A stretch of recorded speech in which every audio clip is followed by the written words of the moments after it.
బంగాళాఖాతంలో రేపు అల్పపీడనం ఏర్పడనున్నట్లు వాతావరణ శాఖ తెలిపింది. దీని ప్రభావంతో రేపటి నుంచి ఉత్తర కోస్తాలో అక్కడక్కడ భారీ వర్షాలు, 5వ తేదీ నుంచి చాలా ప్రాంతాల్లో వానలు కురిసే అవకాశం ఉందని వాతావరణ శాఖ అంచనా వేసింది. అల్పపీడనం ఒడిశా, పశ్చిమ బెంగాల్ను ఆనుకొని ఏర్పడి రాజస్థాన్ వైపు పయనించనున్నట్లు ఐఎండీ పేర్కొంది. ఇవాళ శ్రీకాకుళం, మన్యం, అల్లూరి, పోలవరం జిల్లాల్లో మోస్తరు వర్షాలు కురిసే ఛాన్స్ ఉందని ఏపీఎస్డీఎంఏ వెల్లడించింది. ఈ నేపథ్యంలో రానున్న 3 రోజుల పాటు రాష్ట్రంలో భారీ వర్షాలు కురుస్తాయని వాతావరణ శాఖ అధికారులు అంచనా వేస్తున్నారు. ఇక ఇదే అంశంపై లేటెస్ట్ అప్డేట్లు అందించేందుకు మా విశాఖపట్నం స్పెషల్ కరెస్పాండెంట్ దుర్గాప్రసాద్ అందిస్తారు. ఏపీ ప్రజలకి వాతావరణ శాఖ బిగ్ అలర్ట్ ప్రకటించింది. రాబోయే 3 రోజుల పాటు రాష్ట్రంలో పలు జిల్లాలో మోస్తారు నుంచి భారీ వర్షాలు కురుస్తాయని వాతావరణ శాఖ తాజాగా అప్డేట్ ఇవ్వడం జరిగింది. అదేవిధంగా తీరం వెంబడి కూడా బలమైన ఈదురుగాలు వేస్తే గంటకి 40 నుంచి 50 కిలోమీటర్ల వేగంతో కూడా బలమైన ఈదురుగాలు వేస్తాయని చెప్పేసి కూడా వాతావరణ శాఖ అప్డేట్ ఇవ్వడం జరిగింది. మరో పలు జిల్లాల్లో మోస్తారు నుంచి అది భారీ వర్షాలతో పాటు ఉరుములు మెరుపులతో కూడిన భారీ శబ్దాలతో ఉరుములు మెరుపులతో కూడా వర్షాలు పడతాయని కూడా వాతావరణ శాఖ తాజాగా అప్డేట్ ఇవ్వడం జరిగింది. ఎక్కడైతే ఈ పిడుగులు పడతాయో ఆ ప్రాంతాల నుండి ప్రజలు అప్రమత్తంగా ఉండాలని కూడా వాతావరణ శాఖ అలర్ట్ చేసింది. అయితే తీరం వెంబడి కూడా 40 నుంచి 50 కిలోమీటర్ల వేగంతో కూడా ఈదురుగాలు బలంగా వేస్తాయని కూడా వాతావరణ శాఖ అధికారులు స్పష్టం చేశారు. ఈ నేపథ్యంలో రాబోయే 3 రోజుల పాటు కూడా వాతావరణంపై ఏపీ వాసులకైతే వాతావరణ శాఖ పలు కీలక సూచనలు కూడా జారీ చేసింది. ఉత్తర బంగాళాఖాతం, దాన్ని ఆనుకుని ఉన్న దక్షిణ బంగాళాఖాతంలో అయితే ఏదైతే ఉందో ఉపరితల ఆవర్తనం అయితే సముద్ర మట్టానికైతే 1.5 నుండి అదేవిధంగా 7.6 కిలోమీటర్ ఎత్తులో అయితే విస్తరించి అది ఒక నైరుతి దిశగా కూడా అది కదులుతున్న పరిస్థితి. ఈ నేపథ్యంలో రాగల 3 రోజుల పాటు కూడా రాష్ట్రంలో పలు జిల్లాలో ఈ ద్రోణి ప్రభావం అయితే వర్షం పడే అవకాశం ఉంది. ఈ ప్రధానంగా వాయు బంగాళాఖాతంలో కూడా ఒక అల్పపీడనం కూడా ఏర్పడే అవకాశం ఉంది. కాబట్టి ఈ ద్రోణి కావచ్చు, అల్పపీడన ప్రభావంతో కావచ్చు రాగల 3 రోజుల పాటు కూడా ఉత్తర కోస్తా, ఆంధ్రప్రదేశ్, అదేవిధంగా యానం ఈ ప్రాంతాల్లో పూర్తి స్థాయిలో రాగల 3 రోజుల పాటు కూడా భారీ వర్షపాతం నమోదయ్యే అవకాశం ఉందని కూడా వాతావరణ శాఖ అధికారులు అంచనా వేయడంతో పాటు ప్రజలు కూడా అలర్ట్ చేస్తున్న పరిస్థితి. ముఖ్యంగా ఉత్తర కోస్తా, ఆంధ్ర, యానంలో అయితే తేలికపాటి నుండి మోస్తారు వర్షాలు, అదేవిధంగా ఉరుములతో కూడిన వర్షాలు కురుస్తాయని, అదేవిధంగా మరికొన్ని ప్రాంతాల్లో కూడా భారీ వర్షాలు కురుస్తాయని కూడా స్పష్టం చేసింది. అయితే వర్షాలు పడే సమయంలో సుమారు గంటకి 40 నుంచి 50 కిలోమీటర్ల వేగంతో కూడా ఈదురుగాలు వీస్తాయని కూడా స్పష్టం చేసింది. అదేవిధంగా గురువారం, శుక్రవారం అంటే ఈరోజు రేపు కూడా ఇదే ప్రాంతంలో తేలికపాటి నుండి మోస్తారు వర్షాలు, అదేవిధంగా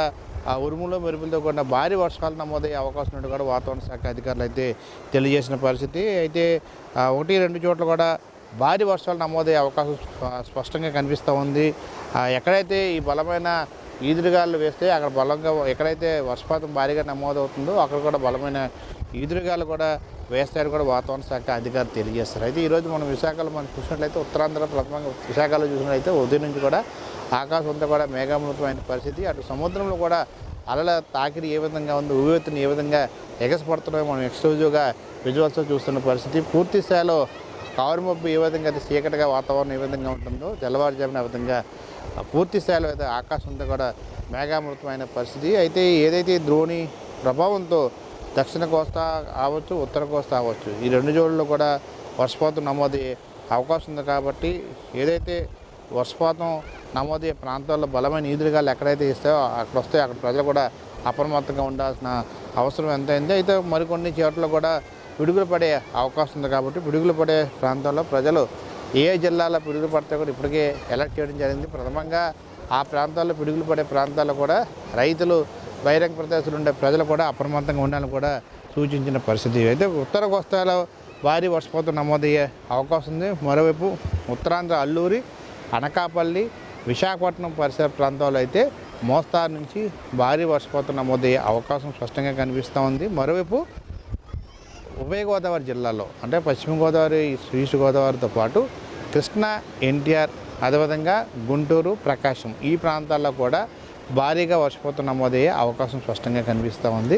ప్రథమంగా అక్కడక్కడ ఉరుములు మెరుపులతో కాకుండా పిడుగులు పడే అవకాశం ఉంది. కాబట్టి పిడుగులు పడే టైంలో భారీ శబ్దాలు వస్తాయి కాబట్టి ఆ సమయంలో రైతులు చాలా అప్రమత్తంగా ఉండాలి. బహిరంగ ప్రదేశాల్లో పనిచేసే రైతులు కావచ్చు, ఆ విధంగా గొర్రెలు మేపుకునే రైతులు కావచ్చు, గొర్రెల కాపర్లు కావచ్చు, ఇట్లాంటి ఈ ప్రజలు చాలా అప్రమత్తంగా ఉండాలి. మరోవైపు వర్షపాతం నమోదయ్యే ఏ ప్రాంతాల్లో వర్షపాతం నమోదవుతుందో గట్టిగా ఎక్కడైతే వర్షాలు పడతాయో ఆ ప్రాంతాల అధికారులు కూడా ఇప్పటికే విపత్తుల శాఖ అలర్ట్ చేసింది.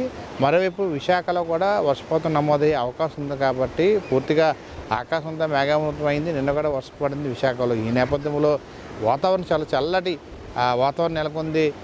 ప్రజలకి వేసవి నుంచి ఉపశమనం పొందుతూనే బలంగా సముద్రపు గాళ్ళు కూడా వీస్తూ ఉన్నాయి.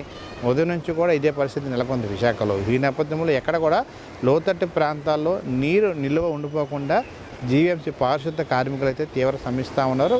మరోవైపు ప్రజలకి ప్రయాణాలు చేసేవారికి వెహికల్ పైన కార్లు వెళ్ళే డ్రైవర్ ఎవరు కూడా ప్రయాణం చేసేవారు కూడా ద్విచక్ర వాహనదారులు కావచ్చు, కార్లు డ్రైవర్ కావచ్చు, వాహన చోదకులు కావచ్చు, లేకపోతే వాకింగ్ చేసేవారికి ఎవరికైనా కూడా ప్రజలకి ఇటువంటి అసౌకర్యాలు లేకుండా పూర్తి స్థాయిలో ఎక్కడెక్కడ నీరు నిలిచిపోకుండా పారిశుద్ధ్యం ఎక్కడ కూడా డ్రైనేజ్ వంటి ఎక్కడ పొంగి పొరలకుండా లోతట్టు ప్రాంతాలను అయితే క్లీన్ చేస్తున్న పరిస్థితి. మరోవైపు వాగులు వంకలు నిండిపోయే అవకాశం ఉంది కాబట్టి ఎక్కడ కూడా గడ్డల్లో కానీ కాలువల్లో కూడా నీరు నిలిచిపోకుండా జీవీఎంసీ అధికారులు అయితే పూర్తి స్థాయిలో పారిశుద్ధ కార్మికులు పనిచేస్తున్నారు. మరోవైపు రాగల 3 రోజుల పాటు కూడా భారీ వర్షపాతం నమోదయ్యే అవకాశం ఉంది కాబట్టి ఆ ప్రాంతాల్లో ఉండే ప్రజలు అప్రమత్తంగా ఉండాలి, జాగ్రత్త వహించాలని చెప్పి కూడా విపత్తుల శాఖ అయితే తాజాగా హెచ్చరించిన నేపథ్యంలో మనం చూడొచ్చు.